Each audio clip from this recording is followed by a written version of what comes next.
Ko Harry Potter, te pukapuka tuarua i te hitori o te ao mo te kaharawa o tōna hokotanga e te marea. Ko te tuatahi ko te paipera tapu, nā, ko hare, ko hua tētahi o ngā pukapuka ka whakamaoritia i raro i te kaupapa Kotahirau Pukapuka. He kaupapa i whakarewa hia ai ina pō me tana whāinga kia Kotahirau Pukapuka rongonui ka whakamaoritia i roto i te takautau e tū mai nei. Ana i te pūrongo a te o Kiwa McLean. It's my pleasure now to officially launch Kotahirau Pukapuka He Trust. kaupapa ka meha kua roa, e tāri ana. Whakahirahira tēnei kaupapa. You know, we've waited a long time for this, and this is the world first. 100 books entered out. Everybody around the world will be following us. Ai rā nā te primia rāua kuitihi maira te kaupapa o Kotahirau Pukapuka i whakarewa. Kia whakaputainga ngā pukapuka Kotahirau ki te reo Māori i ngā tau tuangahuru kei tua. Kia hatia nā te torutoru o ngā pukapuka ki te reo Māori. E tai ane au te kauteitagu ringa kotahi. Nōna kua noi honei putai e tehi o ngā pukapuka ki te reo Māori, ia te haumihiata, ia hēni, ko tīmoti kei te whakamaori tonu i tehi pukapuka.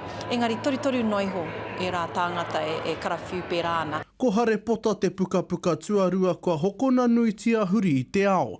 Ka tahi anō ka tīmata ngā mahi whakamaori. Ka tare te poho o ahorangi maki kōnara. Me te aha e hara i te mahi ngāwari. Nā te mehe rēreke no atu, e tahi o ngā whakaaro, e tahi o ngā horopaki, e tahi o ngā āhuatanga o Hare Potter i tō tātou ao, i te ao Māori. Nō reira, he wāno me āta noho ki te wānanga, he hara e tahi āhuatanga e āhuarite ana ki tō tātou ao, e pai ai taku whakahāngai i ngā kōrero ki te pukapuka nei. Ko te Alchemist, ko Avengers vs X-Men e tahi o ngā pukapuka ka whakamaoritia.